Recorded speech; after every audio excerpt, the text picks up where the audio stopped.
I'm Sarah Miller, 32, a marketing executive who always believed family meant everything. That's why I'd been helping my parents financially for years, covering medical bills and home repairs without complaint. Then came that Tuesday evening when I accidentally discovered their will while organizing my documents. My stomach dropped as I read the words, "All assets to our son, Michael." Nothing for me. Nothing for the daughter who'd supported them through everything. I continued paying their bills anyway. Until that text message changed everything. If you're watching this, drop a comment letting me know where you're from. Hit that like button and subscribe if you've ever felt taken for granted by family. Trust me, you'll want to see how this unfolds. Growing up, I always felt the subtle current of favoritism running through our household. My parents never said it outright, but their actions spoke volumes. Michael, my brother who's 3 years younger, received the newest clothes, the latest, gaming systems, and seemingly endless patience for his various mishaps. I still remember my 10th birthday when I received a modest art set, while months later, Michael got a brand new bicycle for his birthday, complete with custom paint job and his name emblazoned on the side. Despite this imbalance, I thrived academically. While my achievements often earned brief acknowledgments, Michael's C+ grades warranted celebratory dinners. "He just needs more encouragement," Mom would explain when I questioned the difference in treatment. I learned early to seek validation elsewhere, pouring myself into schoolwork and extracurricular activities. My determination paid off. I graduated with honors from Northwestern University with a double major in marketing and business administration. The ceremony remains vivid in my memory. My parents attended but left early because Michael had a recreational softball game that afternoon. I pretended not to mind as I posed for photos with my roommates instead of family. After college, I secured a position at a prestigious marketing firm in Chicago. Through dedicated work and creative campaigns, I climbed the corporate ladder quickly. By 30, I was pulling in a 6-figure salary as an executive director, managing major national accounts, and a team of 12 talented professionals. Michael's path looked quite different. He bounced between community college programs for 3 years before dropping out entirely. His resume became a patchwork of short-lived jobs and extended unemployment periods. He launched a landscaping business that folded within 6 months, followed by an attempt at selling nutritional supplements through a multi-level marketing scheme that left him further in debt. "Your brother just hasn't found his calling yet," Dad would say during our monthly family dinners. "Not everyone figures things out as early as you did, Sarah." Despite the obvious disparities in our life choices, I became the family's financial safety net. When Dad needed triple bypass surgery, 5 years ago their insurance didn't cover all expenses. I wrote a check for $23,000 without hesitation. When their roof started leaking 2 winters back, I paid $14,000 for the replacement. Last year, I surprised them with an Alaskan cruise for their 40th anniversary. A $12,000 gift I was happy to provide. Their suburban home in Evanston, where I grew up, needed constant maintenance that strained their fixed retirement income. Without complaint, I supplemented their monthly expenses by $2,000, ensuring they lived comfortably while I occupied a modest 1-bedroom apartment in the city to keep my own expenses manageable. My relationship with Michael remained cordial but distant. We exchanged pleasantries at family gatherings, but conversations rarely progressed beyond surface topics. The tension between us existed in unspoken glances and subtle competitions for parental attention, even in our 30s. While I funded family gatherings, Michael always arrived with elaborate stories about business prospects that never materialized. "I'm this close to securing major investment for my new tech idea," he'd announce over Thanksgiving turkey last year. Mom and Dad would lean forward, captivated, while I silently calculated how much I'd spent on the organic free-range bird and all the trimmings. My partner Jamie noticed the patterns long before I allowed myself to acknowledge them. We met at a charity fundraiser 3 years ago, and after 6 months of dating, I brought Jamie home to meet the family. "Your parents seem to view you as their personal ATM," Jamie observed on the drive back to the city. And they practically worship your brother despite his obvious financial irresponsibility. They're just worried about him, I defended automatically. Besides, family helps family. That's what we do. Jamie gave me a long sideways glance. Helping is one thing, Sarah. Being exploited is another. I dismissed these concerns, continuing to transfer funds whenever requested.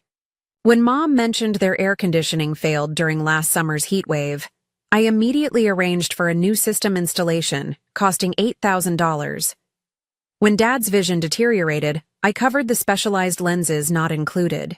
In Medicare, another $5,000 gone without regret.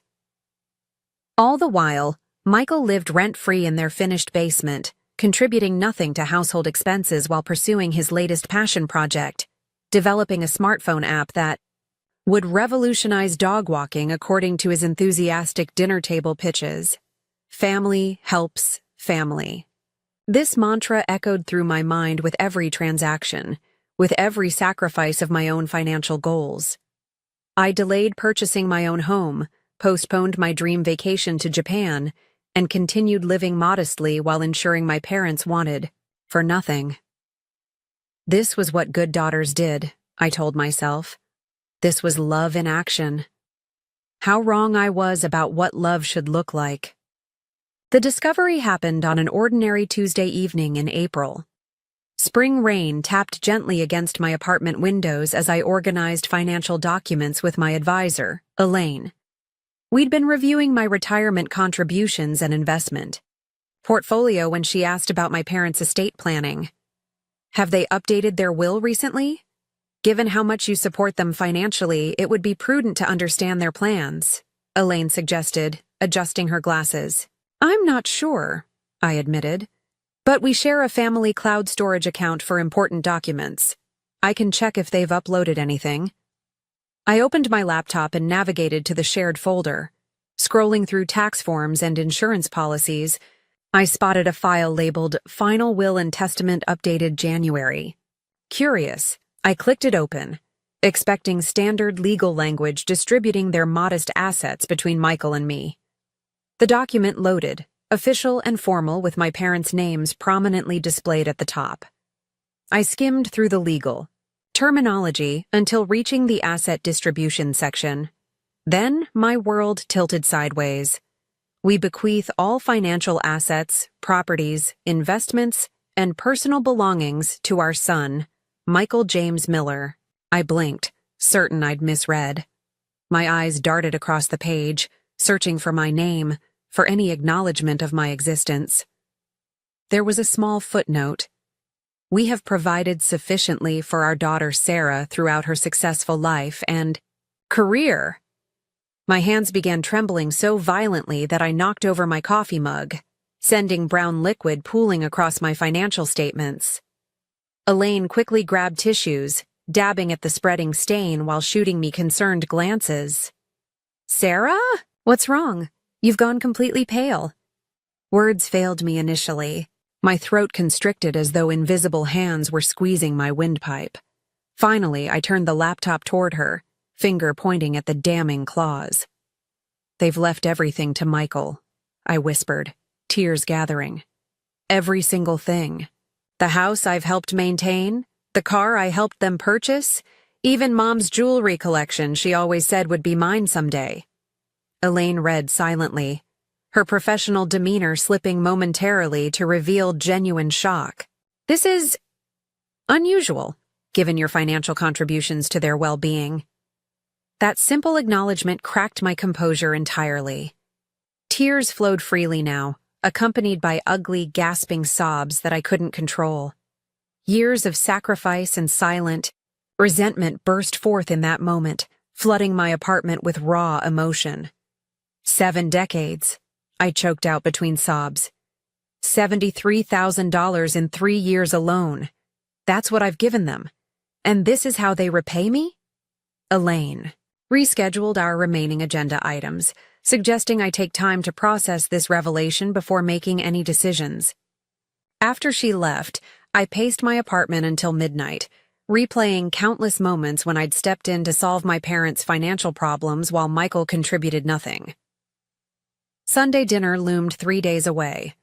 I considered canceling, but ultimately decided confrontation couldn't wait. Those 72 hours passed in a fog of hurt and betrayal, my work performance suffering as colleagues noticed my distraction.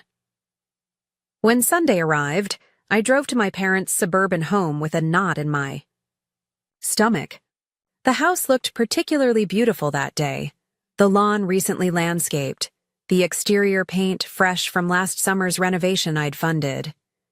Every corner of the property contained evidence of my financial support. Mom greeted me with her usual kiss on the cheek. "You look tired, sweetheart. Working too hard again?" Dad called from his recliner, the premium leather one I'd purchased for his birthday last year. "There's my successful daughter. How's the corporate world treating you?" Michael emerged from the basement, laptop in hand. "Sarah, perfect timing. I wanted to show you the prototype interface for my app. Just need to secure $50,000 in seed funding to launch." Their normalcy felt surreal given what I now knew. We moved through the motions of dinner preparation, discussing trivial matters while the will's contents screamed silently in my head. When we finally sat around the dining table, a solid oak piece I'd bought after their previous table collapsed, I couldn't maintain the charade any longer. "I found your updated will," I stated, setting down my fork with a definitive clink against fine china. Silence descended instantly. Mom's hand froze midway to her water glass. Dad's chewing slowed, then stopped. Michael glanced between them, confusion evident. "You left everything to Michael," I continued, struggling to keep my voice steady. "Every asset, every possession, nothing for me." Mom recovered first, smoothing her napkin as though addressing a minor misunderstanding. "Well, yes, but that's because Michael will need the support. You're doing so well for yourself, Sarah. So well that I've been paying your bills for years." The words tasted bitter leaving my mouth. "So well that I covered Dad's surgery, Mom's dental work, this house's maintenance?" Dad cleared his throat awkwardly. "That's different. Those are current expenses. The will is about future planning." Planning. That excludes me entirely. My voice cracked despite my efforts to remain composed. Michael finally spoke, his tone defensive. "It's not like you need their money, Sarah. You make 6 figures. I'm still trying to get my business off the ground." After 15 years of trying? The question hung in the air, sharper than intended. Mom's expression hardened slightly. "We don't appreciate that tone, Sarah. Michael has artistic sensibilities. The business world isn't for everyone." The conversation deteriorated from there. Every point I raised about my financial contributions was deflected with comments about family, obligation, Michael's needs, or my supposed financial stability. No acknowledgement of inequity emerged, only justifications that felt hollow and rehearsed. I left earlier than usual, declining dessert despite Mom's traditional apple pie sitting untouched on the counter. The drive home became a blur of streetlights and tears, my vision obscured by disappointment deeper than any I'd previously experienced. Jamie was waiting at my apartment, having declined the dinner invitation to give me space for the confrontation. One look at my face told the whole story. "They didn't change anything, did they?"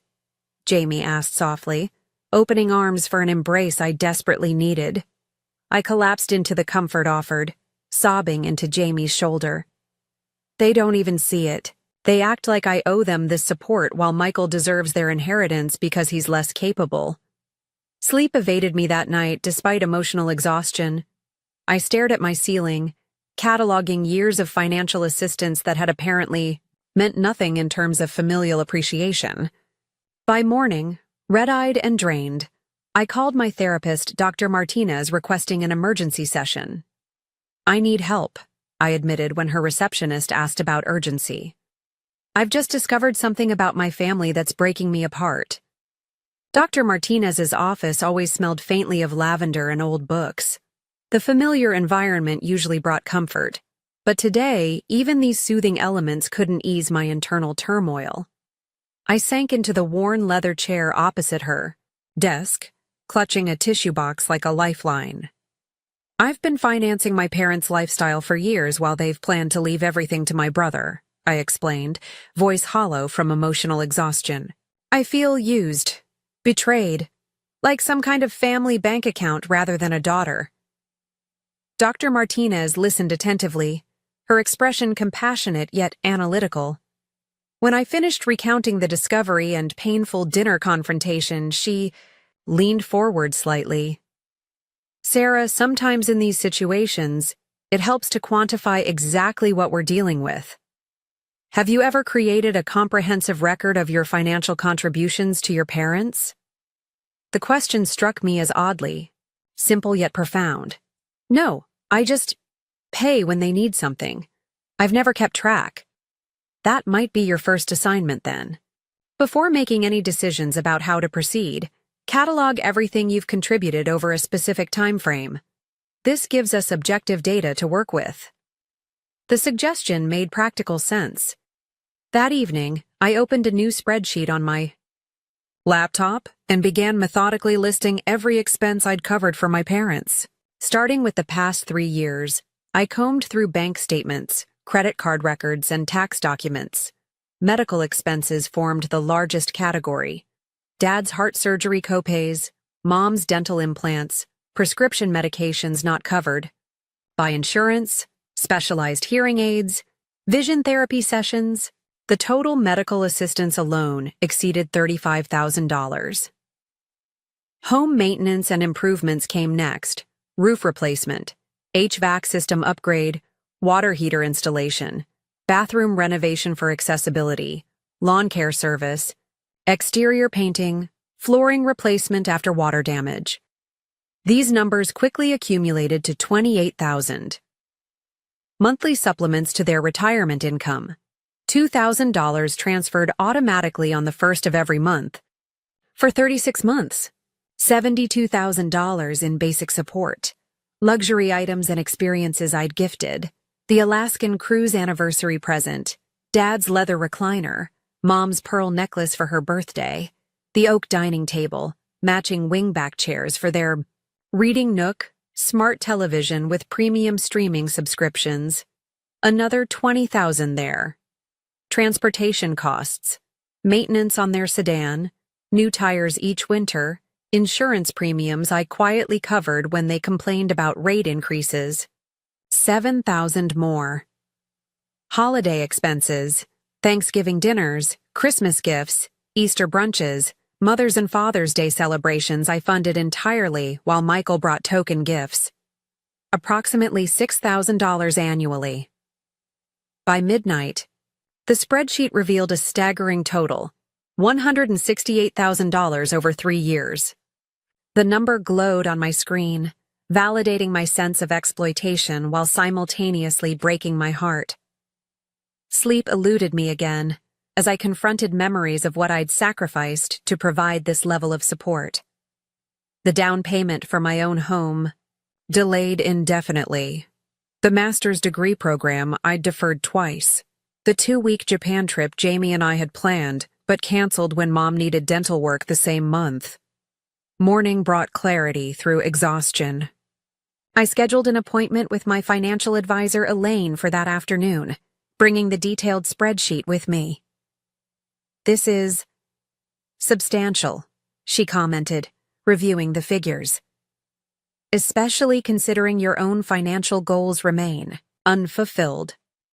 "I've always believed family comes first," I explained weakly. "Family support should be reciprocal," Elaine countered gently. "This data suggests a one-way relationship that's impacting your financial health." We spent 2 hours analyzing how these contributions had affected my own financial trajectory. The retirement savings gap. The missed investment opportunities. The compounding interest lost on funds diverted to family expenses. "What do you recommend?" I finally asked, emotionally drained but determined. From a purely financial perspective, establishing boundaries is essential. You're jeopardizing your own security by continuing this level of support, especially given the inheritance situation. The conversation shifted to practical steps, reducing or eliminating voluntary contributions, establishing clear parameters for emergency assistance, prioritizing my financial well-being. This isn't selfish, Elaine emphasized, noting my hesitation. It's necessary self-preservation. That evening, I drafted an email to my parents. Numerous revisions followed as I struggled to balance emotional honesty with factual presentation. The final version outlined my decision simply. After careful consideration of my financial situation and future goals, I need to inform you that I can no longer provide supplementary financial support. The monthly transfers will stop immediately, and I won't be covering additional expenses moving forward. This decision comes after learning about your estate plans and reevaluating my own financial priorities. I hope you understand this necessary change. My finger hovered over the send button for several minutes before courage finally prevailed. Within an hour, my phone buzzed with my father's response. We're disappointed in this sudden change of heart. Parents sacrifice everything for their children. Supporting family in their golden years isn't optional, Sarah. It's obligation. We raised you better than this. No acknowledgement of my years of assistance. No gratitude. Only disappointment and accusation. Michael's reaction came via angry voicemail. What the hell, Sarah? Mom just called me crying about your email.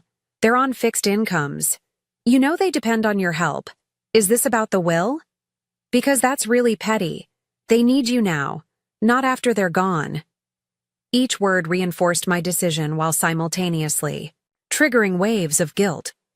Cultural and familial expectations of filial responsibility battled against my newfound determination for self-protection. Jamie offered unwavering support. They're manipulating you, Sarah. Notice how neither message addresses all you've already given? They're treating your boundaries as betrayal rather than reasonable self-care. Despite logical agreement with this assessment, emotional turbulence persisted.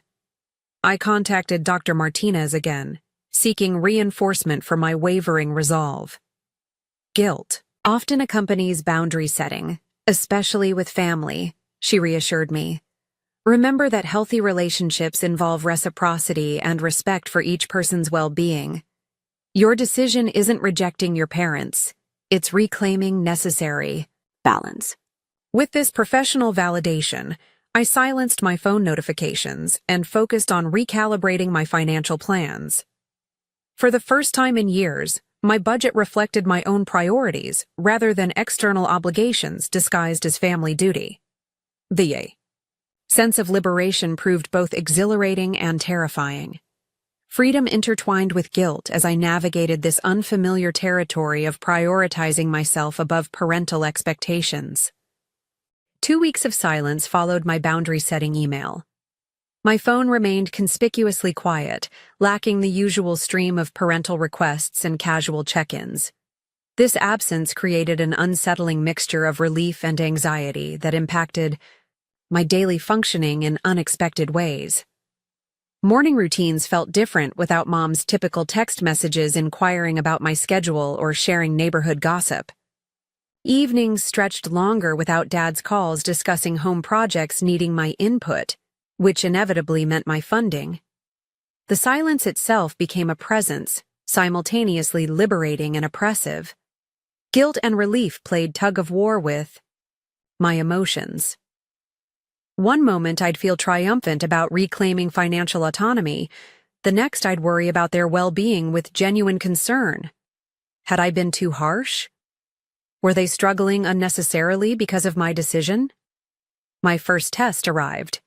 16 days after sending the email, Mom's text message appeared casually, as though our previous exchange had never occurred.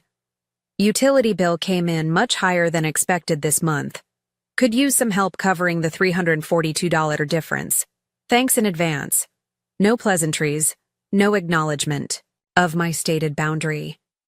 Just expectation of continued financial support despite my clearly communicated decision. My finger instinctively moved toward my banking app before I caught myself. This pattern had become so ingrained that compliance felt almost automatic. With conscious effort, I closed the message without responding, though anxiety churned in my stomach throughout the afternoon. 3 days later, Dad left a voicemail while I was in a meeting. "Sarah, got an appointment with Dr. Levine next Tuesday for that knee issue. Insurance won't cover the specialized imaging he wants. It's only $800. Call me back so I can tell him we're proceeding." The passive-aggressive tone triggered both guilt and frustration. The assumption that I would simply cover the cost despite my clearly stated boundary demonstrated how deeply entrenched our unhealthy financial dynamic had become. Again, I didn't respond, though the decision weighed heavily. Was I neglecting legitimate medical needs, or finally requiring them to manage their own healthcare costs like other adults their age? These internal struggles affected my professional performance. Concentration wavered during important presentations. Creative ideas dried up during brainstorming sessions. My typical enthusiasm for projects dimmed noticeably. Lisa, my closest colleague and friend at work, cornered me in the break room after I'd uncharacteristically fumbled through a client call. "Okay, what's going on? You've been distracted for weeks now. This isn't like you at all." Something about her genuine concern cracked my professional veneer. Tears welled unexpectedly as words tumbled out, describing the will discovery, financial, inventory, and current standoff with my family. "I feel like a terrible daughter," I confessed, voice barely above a whisper. "But I also feel like they've taken advantage of me for years, while planning to leave everything to my brother." Lisa's expression shifted from concern to understanding. "My sister did the same thing to me with our parents. Always the favorite despite contributing nothing, while I handled everything practical and received zero recognition." This simple acknowledgement of shared experience provided tremendous validation. Lisa wasn't judging me harshly for establishing boundaries. She understood the complex emotions involved in family financial dynamics. "What did you do?" I asked, desperate for guidance from someone who'd navigated similar territory. "I stopped being their backup plan," she stated firmly. "It was excruciating. At first, the guilt nearly broke me. But eventually they adjusted their expectations and our relationship actually improved once it wasn't centered around money." Her perspective offered hope that my current difficulties might eventually yield healthier family interactions. This conversation strengthened my resolve to maintain boundaries despite increasing pressure. That pressure escalated significantly the following week. Michael's text messages became more frequent and accusatory. "Mom and Dad had to cancel their cable service because you decided they don't deserve your help anymore. Dad's skipping his medication because you won't help with copays. Hope you're proud of yourself. They're eating ramen noodles to save money while you're probably out at fancy restaurants. Real nice, Sarah." Each message twisted guilt deeper, though I noted the suspicious timing and escalating attempts at emotional manipulation. These texts arrived strategically before weekend family dinners I'd been avoiding, seemingly designed to lure me back into previous patterns. Mom took a different approach, posting vague references on social media that mutual friends would certainly recognize. Some children remember their parents' sacrifices. Others forget once success arrives, heartbroken today. Having to choose between medication and groceries this month. Never thought retirement would look like this. Each public statement received sympathetic comments from family friends unaware of the financial support I'd provided for years. These performative displays of hardship stung deeply while reinforcing my understanding of their manipulative tactics. Jamie noticed my renewed wavering one evening when I checked my bank balance while simultaneously reading Dad's text about postponing a doctor's appointment due to cost. "You're considering giving in, aren't you?" Jamie asked gently, sitting beside me on the couch. "What if Dad really needs that appointment? What if his condition worsens because I'm being stubborn about money?" "That's the narrative they want you to believe?" Jamie countered. "But your parents receive Social Security.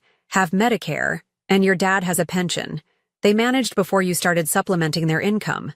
They can adjust their spending now. Lisa reinforced this perspective during our lunch break the next day. Your parents are making choices about their priorities. If they're choosing cable TV over medication, that's their decision as adults, not a consequence you're responsible for. These reminders helped steady my resolve as the pressure campaign continued through week 3. I maintained my position despite increasingly desperate tactics, including a call from their family doctor, clearly prompted by my parents, expressing concerns about their ability to afford necessary treatments. While I appreciate your concern, Dr. Williams, my parents' financial decisions aren't appropriate for me to discuss with you, I responded professionally. They have retirement income and medical coverage. How they prioritize those resources is their choice. My confidence grew incrementally as each manipulation attempt failed to break my newfound boundaries. This strengthening resolve would soon face its ultimate test. Exactly 1 month after my boundary-setting email, my phone chimed with a text message from Mom at 7:42 a.m. No greeting, no pleasantries, just 5 words that embodied our dysfunctional relationship. The mortgage is due. I stared at those words. While brushing my teeth, toothpaste foam momentarily forgotten as a kaleidoscope of emotions swirled through me. The audacity of the demand disguised as information. The absence of even basic courtesy. The clear expectation that I would simply comply despite everything that had transpired. Water dripped from my chin as memories flooded my consciousness. Last summer flashed vividly before me, my parents' refrigerator and stove both failing within the same month.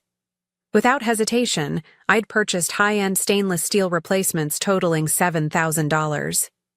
2 weeks later, they'd announced their spontaneous Bermuda vacation, proudly showing me photos of the oceanfront suite they'd splurged on.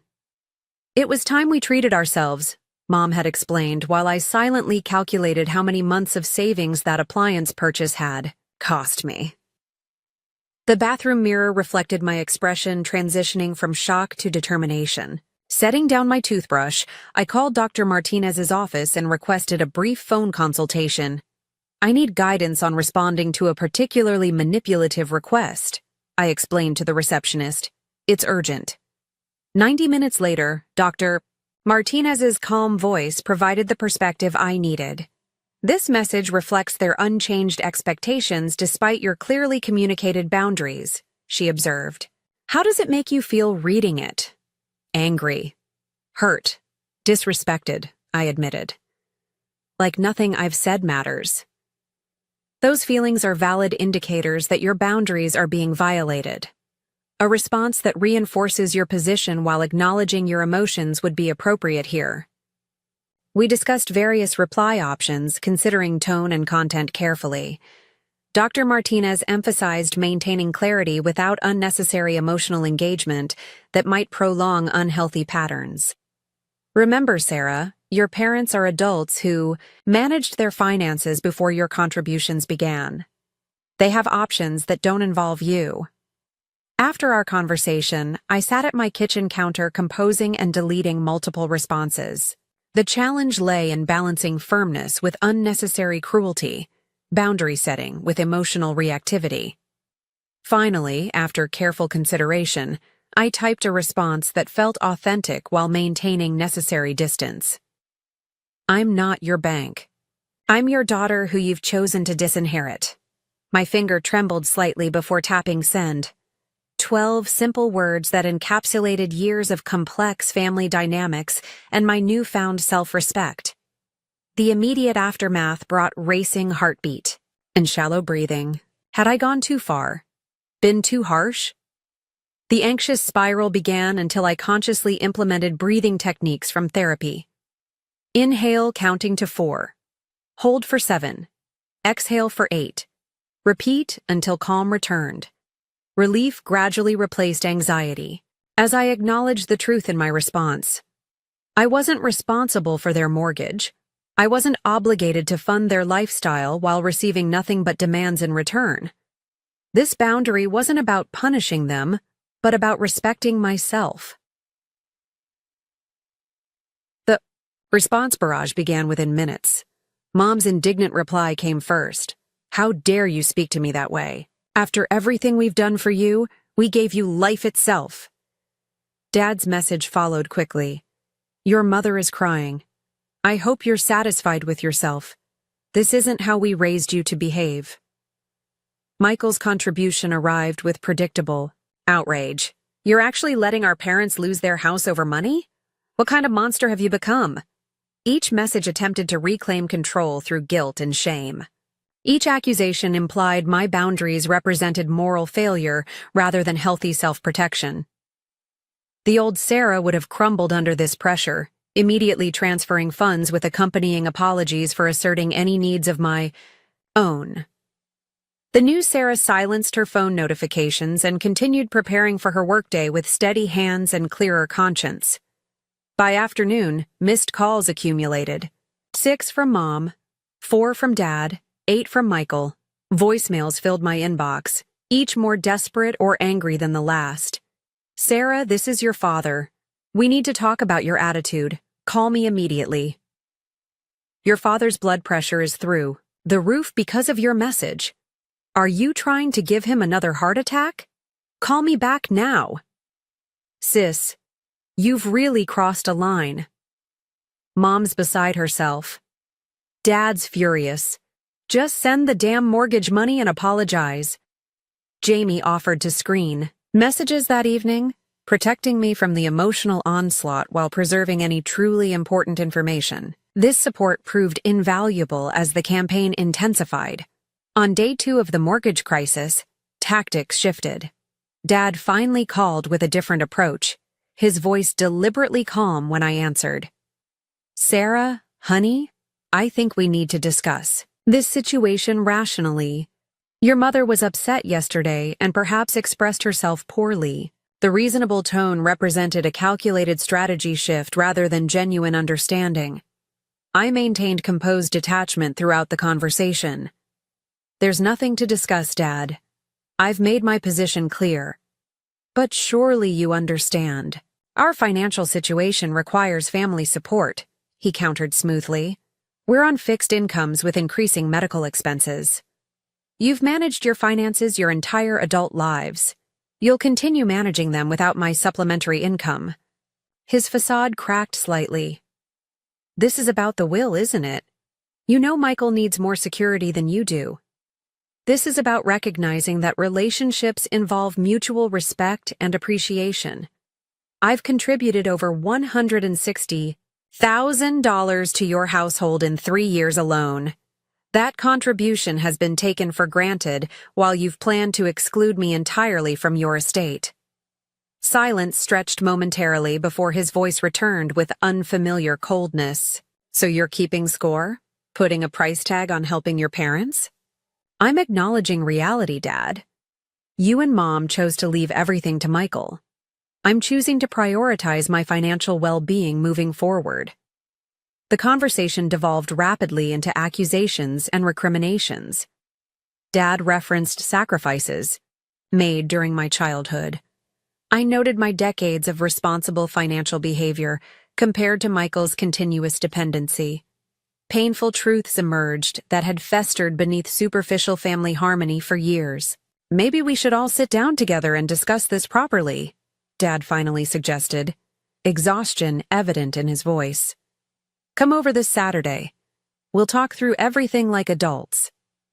Despite reservation about another potentially manipulative scenario, I agreed to the meeting. Resolution required direct communication rather than continued text warfare. "I'll be there at 11, I confirmed. And I'm bringing Jamie." Dad's disapproving grunt acknowledged this boundary as the call ended. The confrontation loomed with equal parts dread and necessity. Something would change this Saturday for better or worse. Saturday morning dawned bright and clear, mocking the emotional storm brewing inside me. Jamie prepared breakfast while I obsessively reviewed my financial spreadsheet, adding notes about specific contributions and their contexts.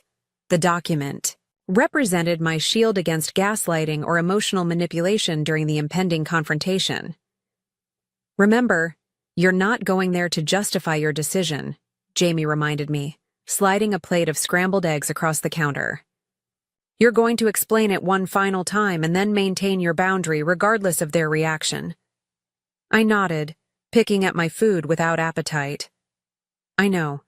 I just hate conflict, especially with family. Which is exactly why they've been able to exploit your generosity for so long," Jamie pointed out gently. "They count on your discomfort with confrontation." The drive to my parents' suburban home felt simultaneously too short and endless. Jamie's steady presence beside me provided crucial support as we pulled into the familiar driveway. I noted the manicured lawn and freshly mulched flower beds I'd paid a service to maintain just 2 months earlier. Mom opened the door before we reached it, her expression a careful mask of maternal concern. "Sarah, sweetheart, we've been so worried about you." The manipulation began immediately, framing me as troubled rather than justifiably assertive. I maintained polite distance, declining her attempted embrace as Jamie and I entered the living room. Dad occupied his leather recliner, nodding stiffly in acknowledgement. His typical jovial greeting was conspicuously absent, replaced by studied neutrality. "Where's Michael?" I asked, noting my brother's absence despite this supposedly important family meeting. "He's running late," Mom explained, gesturing toward the couch. "Something about car trouble. He should be here shortly." Of course. Even in crisis, Michael's attendance remained optional while my reliability was expected without question.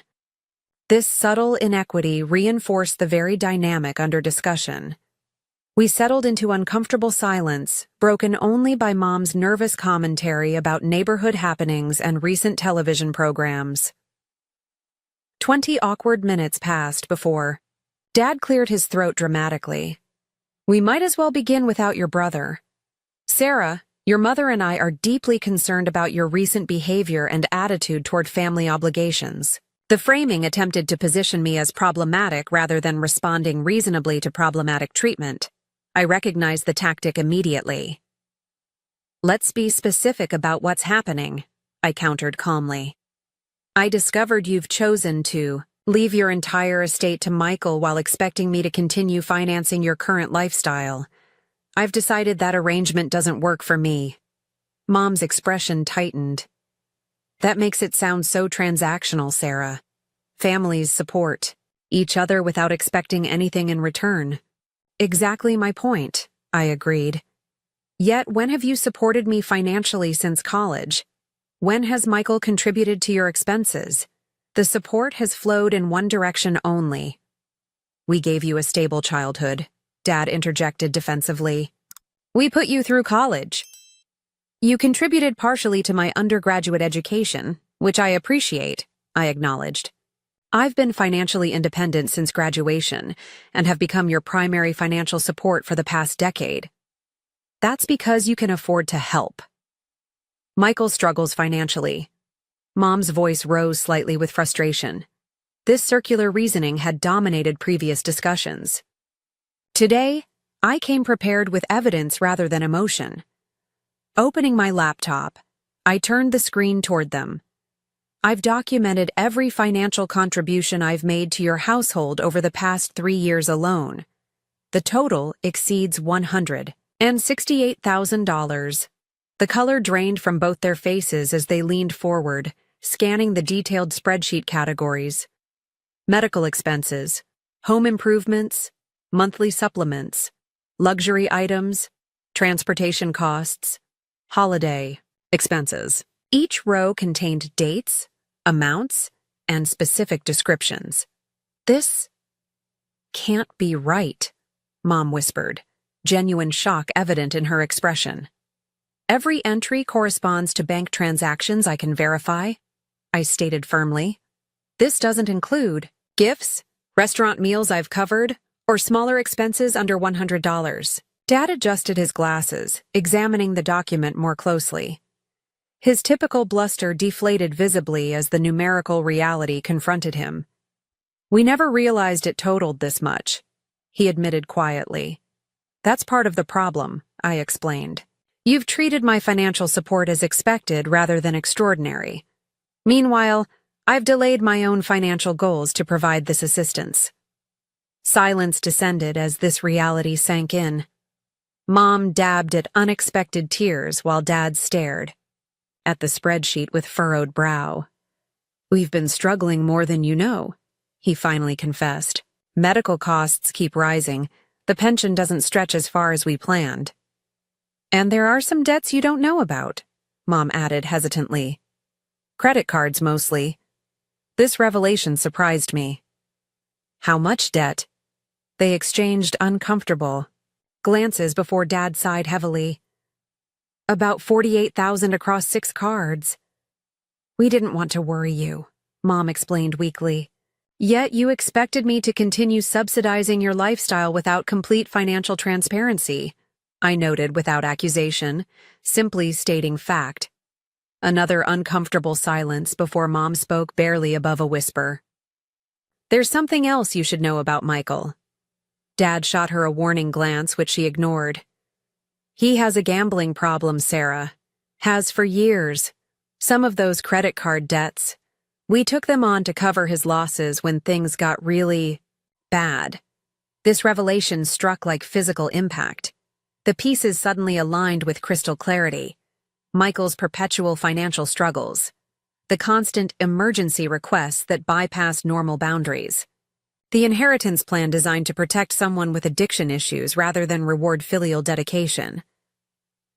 Why didn't you tell me? I asked, genuine hurt replacing defensive anger. We were ashamed, Dad admitted, and he swore he was getting help each time. That doesn't justify excluding me from your will without discussion, I pointed out, or expecting me to finance your retirement without knowing where the money was actually going. You're right, Mom acknowledged, surprising me with this unprecedented concession. We handled this terribly. We could revisit the will, Dad suggested cautiously. Make adjustments that acknowledge your contributions. This isn't about the inheritance itself, I clarified. It's about the lack of respect and appreciation it represents. I'm not demanding equal distribution. I'm requiring acknowledgement of my role in this family beyond financial utility. What would that look like practically? Dad asked, his tone shifting toward genuine consideration rather than defensive posturing. Financial counseling for all. A view would be a start, I suggested. Addressing Michael's gambling addiction directly instead of enabling it. Creating transparent financial discussions rather than emergencies and demands. Their expressions reflected uncomfortable recognition of necessary changes. This progress, however tentative, felt significant after years of entrenched patterns. The front door slammed suddenly, announcing Michael's belated arrival. He stormed into the living room, face flushed with obvious anger. Finally, made it through. Traffic, he announced, glaring in my direction. Hope you haven't turned them completely against me yet. His combative entrance immediately shifted the emotional temperature in the room. Mom tensed visibly while Dad straightened in his chair, paternal authority reasserting itself. Michael, we're having an important family discussion, Dad stated, firmly. Sarah has brought some concerns to our attention that we need to address together. Like cutting off our parents financially when they need help? Michael sneered, dropping into an armchair. Real sisterly behavior there. The old dynamic. Threatened to reassert itself immediately. Michael's victimhood positioning. Parental protective instincts activating. My reasonableness portrayed as selfishness. Before this familiar pattern could fully re-engage, I turned my laptop screen toward Michael, displaying the contribution spreadsheet. This is what I've provided in 3 years alone, while you've contributed. Nothing. His momentary speechlessness provided opening for the necessary conversation. Michael, Mom, and Dad told me about the gambling. This family has financial issues that need addressing directly, not through secrecy and enabling. You had no right to tell her, he exploded toward our parents, confirmation in his reaction. They had every right, I countered calmly. Just as I have every right to decide how my money is used? You don't understand what it's like. Michael's voice cracked with genuine emotion. I've been counting on that inheritance to finally get straight, to pay everything back. That inheritance depends on our parents' deaths, I pointed out quietly. That's not a financial plan. That's waiting for tragedy. The blunt assessment silenced him momentarily. His expression cycled through anger, shame, and finally, reluctant recognition. What am I supposed to do then? Vulnerability replaced belligerence in his question. Get actual help for the gambling addiction. Take financial responsibility like other adults. Build your life on your own efforts rather than parental rescue or future inheritance. My directness clearly shocked everyone present, including myself. Years of tiptoeing around family dynamics had been replaced by necessary honesty without cruelty. I love all of you, I continued into the stunned silence. That's why I've supported you financially all these years. But love without respect deteriorates into dysfunction. What I'm asking for now is relationship based on mutual respect rather than financial dependency. The room remained silent as my words settled around us. No immediate defensiveness arose. No counterattacks launched. Just 4 adults confronting long-established patterns that had damaged our family connections despite intentions. Jamie squeezed my hand supportively as I closed my laptop, signaling conclusion to my presentation. The next move belonged to my family members. Dad spoke first, voice uncharacteristically subdued. We need to make changes, all of us. Mom nodded agreement, wiping tears. I'm sorry we've taken you for granted, Sarah. Truly sorry. Michael stared. At the floor, conflict evident in his expression. I don't know if I can change overnight. Nobody's asking for overnight transformation, I clarified. Just commitment to healthier patterns moving forward. The conversation continued for nearly 3 hours, covering difficult topics previously avoided. Addiction, enabling, financial transparency, emotional manipulation, genuine versus transactional support. Painful truths emerged alongside tentative solutions. No magical resolution materialized from this single discussion. Family dynamics established over decades wouldn't transform instantly, but fundamental acknowledgement of problems represented essential first steps toward potential healing. As Jamie and I finally prepared to leave, Dad awkwardly requested a hug, the first initiated from his side in years. Mom whispered tearful apology against my shoulder. Michael maintained distance, but nodded respectfully as we departed. The quiet drive home contrasted sharply with the tense journey earlier that day. Jamie waited until we were halfway to the city before breaking the contemplative silence. That went better than expected. I nodded, emotions still processing the complex encounter. It's a beginning, not an ending. Real change will require sustained effort from everyone. Including boundaries from you, Jamie reminded gently. Especially boundaries from me, I agreed, watching suburban landscapes transition toward urban density through the passenger window. Family means choice, not obligation. Today, I finally chose mutual respect over dysfunction disguised as duty. The wisdom felt hard-earned yet profoundly valuable. The road ahead remained uncertain, but for the first time, it contained possibility of authentic relationship rather than financial exploitation wrapped in familial expectation. 3 months passed before significant communication resumed with my family. This period of separation proved essential for establishing new patterns and expectations. I maintained minimal contact through brief text messages confirming everyone's basic welfare without re-engaging previous financial dynamics. Then, unexpectedly, an envelope arrived containing a handwritten letter from both parents. Unlike their typical communications demanding assistance, this correspondence contained something unprecedented. Genuine apology. Dear Sarah, began my mother's distinctive handwriting. Words cannot adequately express our remorse for taking your generosity for granted all these years. After our conversation, we've been attending financial counseling sessions through a program at Dad's former employer. The process has been humbling and eye-opening. Dad's blockier script continued. On the next page, we've created a proper budget for the first time in years. Our counselor helped us identify unnecessary expenses and develop sustainable practices appropriate for our actual income. We're managing our mortgage and bills independently now. The most surprising revelation followed. We've revised our will, with proper legal assistance. While we've established a trust to help manage any inheritance Michael receives given his ongoing recovery efforts, we've ensured equal distribution and specific acknowledgement of your tremendous support through the years. The counselor helped us understand how our previous decision communicated profound disrespect for your contributions.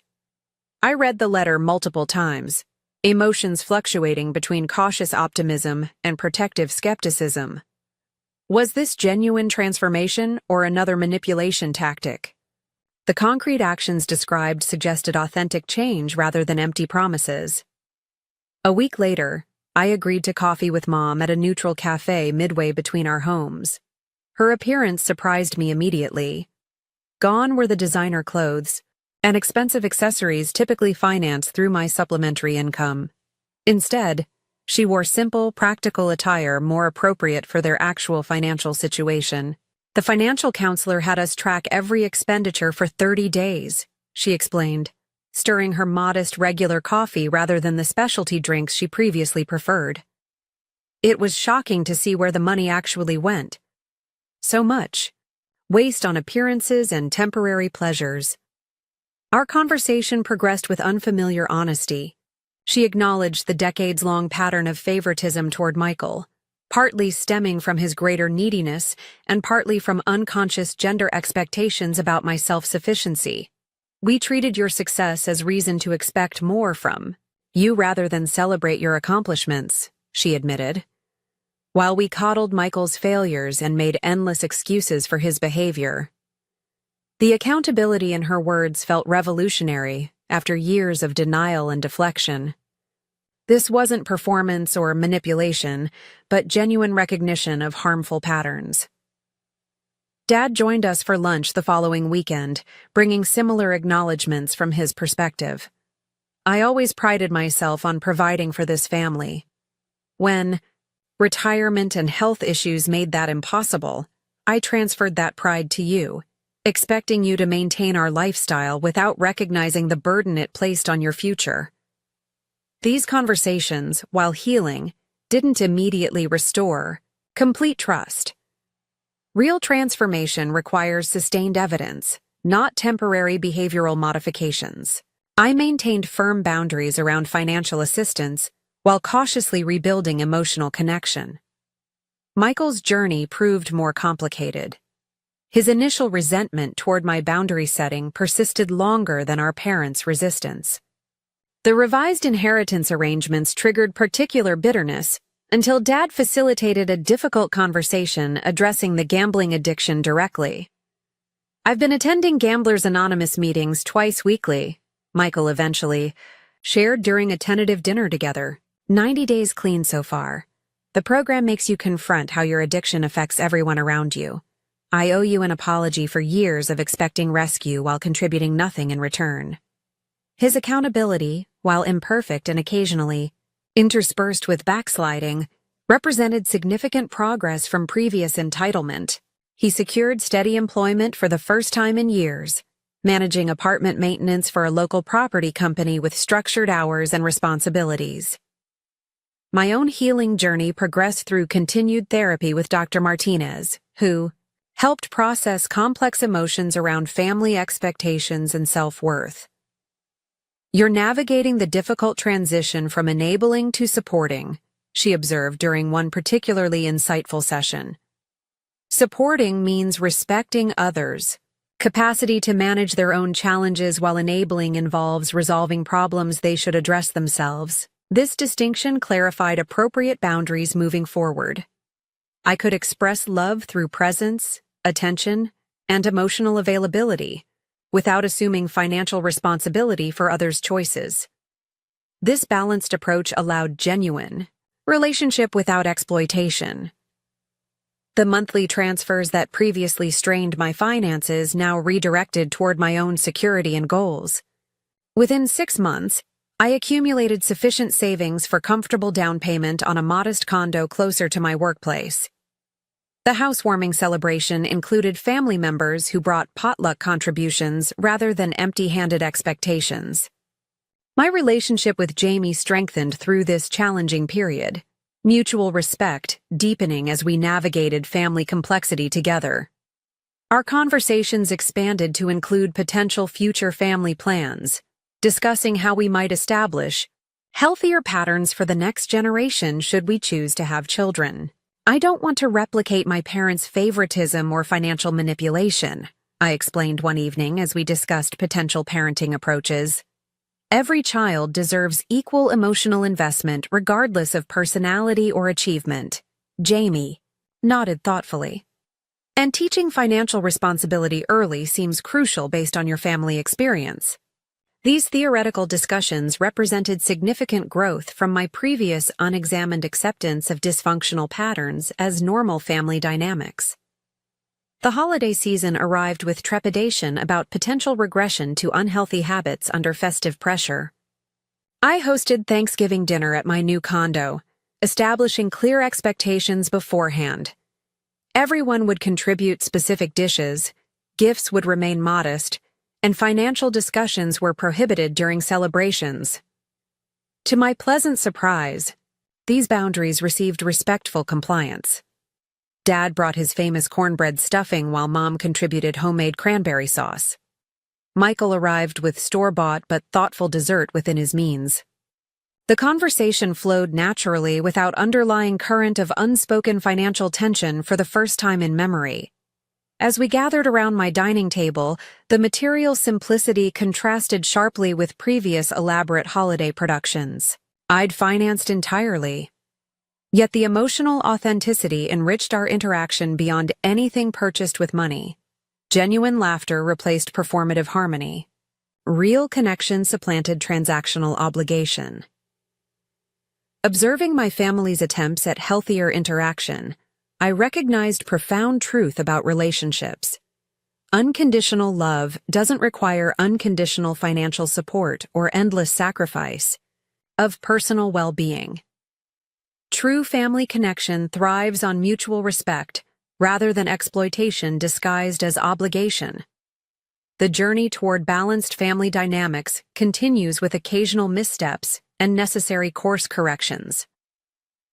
Old patterns sometimes resurface during stress or crisis, requiring gentle but firm redirection toward healthier interactions. Perfect resolution remains unrealistic given decades of entrenched behaviors, but significant improvement provides sustainable relationship previously impossible. My spreadsheet tracking parental contributions remains saved, but unconsulted now. Its creation served essential purpose in confronting denial and establishing reality, but dwelling on past imbalance would prevent forward movement.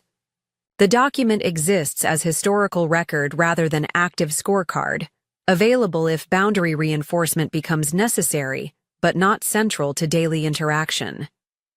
Looking back on that fateful text message demanding mortgage payment without greeting or context, I marvel at how thoroughly one moment can catapult necessary change when previous years of discomfort failed to prompt action. That simple demand crystallized years of unbalanced expectations into single undeniable evidence of dysfunction requiring response. Sometimes healing begins not with acceptance, but with appropriate anger. Not with understanding, but with boundary setting. Not with forgiveness, but with accountability. These essential first steps create foundation for genuine relationship, rather than performative harmony masking exploitation. Family connections require mutual care and respect to remain healthy.